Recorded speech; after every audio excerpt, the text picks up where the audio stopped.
እኔ ምለው ማለት ነው እናንተ በግድ አግባት በግድ ካላገባት የሚባለው ነገር ምን የሚሉት ነገር እኔ ምለው ስንት ነው የከፈለቻችሁ አብርሽና ሩታን ለማለያየት ሁለቱ መሀል ላይ ገብታችሁ ለማበጣበጥ ስንት ብትከፍላችሁ ነው ይሄን አክርቀት ሄዳችሁት ማለት ነው። አሰላሙ አለይኩም ወራህመቱላሂ ወበረካቱ።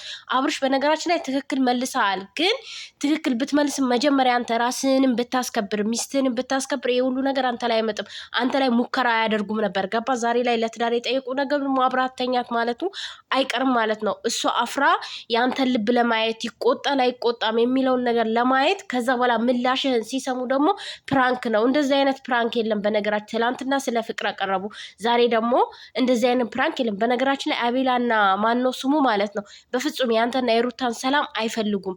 አዎ ሊያድጉ ነው የምትሰሩት፣ እንዲያድጉ ነው አብራቸው የምታሰራቸው፣ ያንተ አሽከሮች ናቸው እናቃለን ማለት ነው። አሽከሮ ነው ከአሽከርነት ሳይወጡ ግን የሰው ህይወት ላይ ገብተው ካልፈተፈትን፣ የሰው ህይወት ላይ ገብተው እኛ ካላስተካከልን፣ እኛ ካልመራን፣ እኛ በምንለው ነገር ካልሄድክ፣ አንተ ደግሞ ከሀገር ካልወጣ ፓስፖርትን ካልሰጣት እንዴት ነው እሷ ፓስፖርት የምታገኝ? አንተ ፓስፖርት የምታስቀምጥ ቦታ እነ ብሩክ ያውቃሉ። እነ ብሩክ ናቸው አንስተ አንተ ራስህ ፈቃደኛ ስለሆንክ ነው አይደል ይሄንን ያደረጋችሁ። ሚስት ጋር ድረስ ወረቀት እስከሚደርስ አንተ የት ነክ? ይሄንንም እኔ ያላኩም ልትል ነው አንተ ነህ ላክ ተብሎ የተሄደው የተሰጠው ማለት ነው። ስለዚህ ነገ ደግሞ አንተ እኔ አይደለም የላኩትኝ ምን የሚሉት ነገር ነው? እኔ ከሀገር ወጣለሁ መቻልኩኝ ወጣለሁ ብለክ እኮ ለሚስት ደብዳቤ ይልቃል። ትረሱታላችሁ እንዴ? የላካችሁትን ደብዳቤ የላካችሁትን ወረቀት ትረሱታላችሁ እንዴ? እኔ አይደለሁም እና ታዲያ ማን ነው? ሁለተኛ አብርሽ አለ እንዴ? አንተ እኮ ነህ ራስህ ለሚስት ወረቀት እንዲደርስ እዩ ነው እዩ ተብዬው ሁሉም አንተ ጎንክ ላይ ያሉት ማለት ነው። አንተ ሰላም አይፈልጉም፣ እነሱ የሚፈልጉ እናንተ ተበጣብጣችሁ አንተ ደስተኛ ስለሆንክ ትዳርክ ተበጥብጦ ተገፋክ ምንድን ነው የተገፋው? የተገፋችሁ እኮ ሩታ ናት እንዴ። እስኪ በሷ ቦታ ሆናችሁ መማን ለመረዳት ሞክሩ። የተገፈተረችው እኮ በጣም ረጅም ሁለት ነፍስ ሆና፣ የሰው ልጅ ሁለት ነፍስ ሆኖ ሰው በሚያስፈልጋት ሰዓት፣ በዛ ሰዓት እርግዝና ላይ ብዙ ነገር የሚቀያየር ነገር አለ። ያን ሁሉ ብቻዋን ተቋቁማ ብዙ ነገሮች አሉ ማለት ነው። እና ያን ሁሉ ተቋቁማ እየገፋት ዛሬ ላይ ደረሰች። ያኛው ቁስል እኮ አይለቅም። ምን ሆናችሁ? ያንን ቁስል እንኳን እንዲደርቅላት በስነ ስርዓት ይቅርታ አልጠየቃትም። ተገፍታ አቤላ ግን ጭቃ ነው እንዴ? ጭንቅላት አልተማርክም እንዴ? ተደፍኗል።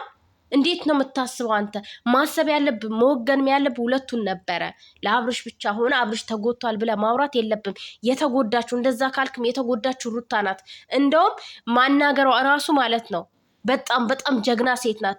ሌላ ሴት ብትሆን ወቅታው ታርፍ ነበር። ገባችሁ? እንደዛ ሲጫወትባት፣ እንደዛ ሲገፋት፣ ያን ሁሉ ሲያሰድባት፣ ያን ሁሉ ዛሬ እኔን ታስከብረኝ ምን አይነት ነገር ነው? እሱን ሴት ልጅ ከመጀምሮ ነው ወንድ ልጅ የምታስከብረው። ወንድ ልጅ ነው ቤቱንም ቤተሰቡንም የሚያስከብረው ማለት የቤተሰቡም የሚስቱም አላፍትና ያለበት ወንድ ልጅ ነው። እራሷን እሷ ደግሞ ታስከብረኝ እኔን ካለ ደግሞ እሱ መልፈስፈስ የለበትም። ፈልጎ የሚያደርገው ነገር ላይ እሷ ማስከበር አትችልም። እዩ አንዳንድ የምትናገረው ነገር እያሰብክ እያገናዘብክ ተናገር ማለት ነው። እኔ የምሬ ነው ማለት ሩታ ጀግና ሴት ናት። አንዳንድ ሴት ብትሆን ተወጋው ነበረ። አቤል አንተን ራስ ማሳሰር ትችላለህ። ምክንያቱም እያደረክ ያለው ነገር ትክክል አይደለም። ሁለቱ አልተፋቱም፣ ሰማንያቸውን አልቀደዱም አይደል እንዴ? ሁለቱ እስካልቀደዱ ድረስ ከሳችሁ በህይወቴ ላይ ጣልቃ እየገቡ ነው ብላ መክሰስ ትችላለች። ገባችሁ? ከሳ እናንተ ጎል ማስገባት ትችላለች ልጅቷ ማለት ነው። ግን አብራችሁ ስለበላችሁ አብራችሁ ስለተጫወታችሁ ብዙ ነገሮችን ስላሳለፋችሁ ያንን እያየች ነው ዝም እያለቻችሁ ያለው ማለት። እናንተ ግን አይገባችሁም። እናንተ የሚገባችሁ በቃ የሰው ልጅ አርድ እንዲመጣባችሁ ነው። ዝምታ እኮ ንቀት ነው። አታውቁም? ንቃችሁ ነው ዝም ያለቻችሁ። ንቃችሁ ማለት ነው። ምክንያቱም የተናቃችሁ ስለሆናችሁ ንቃ ነው ዝም ያለቻችሁ። ኤርሜላን ራሱ ጎል ማስገባት ትችላለች እኮ ግን ሴት አይደለችም። በቃ ወንድ አገረድ ናት። ኤርሜላ ቤተሰብ የላትም። ኤርሜላ ተሰደበች ለምትለው ስራዋ ነው እያሰደባት የሰው ልጅ። እኔ ባልና ሚስት ፍቻቸው ባልና ሚስት ሆነው ተፋተው የሚኖሩ ከሆነ ኦኬ ችግር የለውም እኮ ሩታና አብርሽ ተፋተው ከሆነ ችግር የለውም። ግን እዚህ ጋር የሰው ህይወት ውስጥ ገብታ እየበጠበጠች ነው ያለችው። አብርሽ ለእሷ ስሜት የለውም አይደለም። ስሜት ከሌለው በግድ እንዴት ነው የምታስገድዱት? ቆይ እሷ ራሱ የኔ ማር የኔ ውድ እያለች እና ማንኛውም ሴት ትላለች የኔ ውድ የኔ ማር። አዲ ኖርማል ነገር እኮ ነው። በእኛ ሀገር ላይ የኔ ማር የኔ ውድ ሰላምታ ሆኗል ማለት ነው። ስለዚህ የኔ ውድ የኔ ማር እያች ቤተሰብ እውነት ነው ቤተሰብ አላት እንዴ? ቤተሰብ ቢኖራትማ እንደዚህ ቆሻሻ አትሆንም ነበረ። ቤተሰብ ስለሌላት ነው ቆሻሻ የሆነችው ማለት ነው። በትዳር ላይ ሌላ ነገር የምታመጣው ቆሻሻ ስለሆነች ነው። እዚህ ሚዲያ ላይ እሷ ከመጣች ዝሙትን እንጂ ሌላ ምን አየ?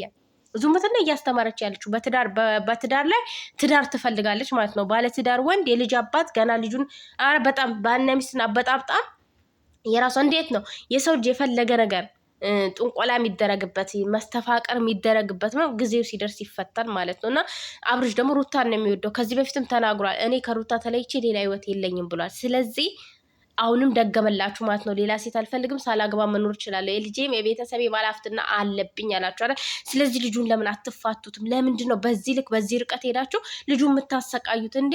ምን ያርጋችሁ? እሱ እኮ ያኔ አብርሽ በነገራችን ላይ የሆነ ንግግር ምናምን ዛሬ ነው በትክክል የተናገረው። በህይወቴ ላይ አትግቡ ምናምን ብሎ ዛሬ ነው ግን አይቆርጥም። በቃ ማለት እነዚህን ሰዎች ከህይወቱ ማስወጣት አለበት። ከአቤላ ከብሩክ ከኤርሜላ ጀምሮ ይሄ በቃ የቡታጀራ ዩቲዩበሮች አጠቃላይ አይሆኑትም። እንደ ብሩክና እንደ ሃይሚ ከሰዎች ርቆ መኖር ይሻላል። የምሬ ነው የምላችሁ። ሰላም ፍለጋ ታውቃላችኋ? ሰላም ፍለጋ እንዲ አንተ ትዳር የምትፈልገው ከሆነ ሰላምን የምትፈልግ ከሆነ ከነዚህ እንትኖች መራቅ አለብህ። ሴቶች እነዚህ ሴት አገረዶች ወንድ አገረዶች ነው የሚባሉት የሆኑ በቃ የራሳቸው ህይወት የሌላቸው በሰው ህይወት ላይ ጣልቃ የሚገቡ ሰውን ማበጣበጥ ሴጣን ዙሪያቸውን የከበባቸውን ሰዎች ማራቅ አለብህ ከህይወትክ ማለት ነው። እንደዛ ካላረክ ደግሞ ነገ ተመልሰው መጥተው አብራችሁ ካላደራችሁ ብለው አልጋ ቤት ይዘውላችሁ ይመጣሉ ማለት ነው። ስለዚህ አንተ ደግሞ ይሄን ነገር በጥንቃቄ ነው ማለፍ ያለብህ። እንደ አውቆ እንዳላወቀ ምናምን ሳይሆን በቃ ተናግረክ ማለፍ አለብህ። ማስተካከል ያለብህ ቆፍጠን ማለት አለብህ። ወንድ መሆን አለብህ። ምንድነው ሁልጊዜ ሴት፣ ሁልጊዜ ልፍስፍስ፣ ሁልጊዜ ቅጥጥጥ። ወንድ መሆን አለብህ። ጀግና ወንድ መሆን አለብህ። ራስን አስከብር፣ ቤተሰብን አስከብር፣ ሚስትን አስከብር። ቤተሰብክ ራሱ እየተረገጡ እኮ ነው በአንተ ምክንያት ማለት። ቤተሰብን አስረግጠ ብር ከምታገኝ የምሬ ነው ቢቀርብክ ይሻላል። ሚስትን አስረግጠ ብር ከምታገኝ ቢቀርብክ ይሻላል። ሚስትን አስከብረክ ትንሽ ገንዘብ ብታገኝ ይሻላል። ሚስትን አስረግጠክ ሌላውን ለማሳደግ የአንተን ሚስት ዝቅ አድርገ የምታገኘው ገንዘብ አፈር ይሁንብክ። አንተ ብትሄድ ወንድ ቤድ ወንድ ይጠጋል። አቢቢ ወንድ ቤድ ወንድ ይጠጋል። ህይወት ይቀጥላል። ሩታ ጀግና ሴት ናት። የትኛውን ወንድ የሚፈልጋት ሴት ናት። የትኛውን ወንድ ማለት ነው ሊያገባት ነው ለምንም የሚፈልጋ። አንተ ኤርሜላን ስላገባት አንተ ጥላሃት ስለሄድክ ከሀገር እሷ ትሞታለች ወይም ትታመማ ወይ ነገር ህይወት ይቀጥላል። በጣም ብዙ ነገር ያሳለፈች ልጅ ናት። ለአንተ ብላ ብዙ ዋጋ ከፍላለች። እርግዝና ላይ ሆና የተጎዳች ሴት ማለት ነው። ያልታመመች ሴት ዛሬ ላይ ምንም ልትሆን አትችልም። ገባችሁ? ትላንትና እንደዛ እያደረጋት እንደዛ ተለጣጥፎ ቂጡን አጣብቆ እየመጣ እርጉዝ ስለሆነች ብቻ ማለት ነው።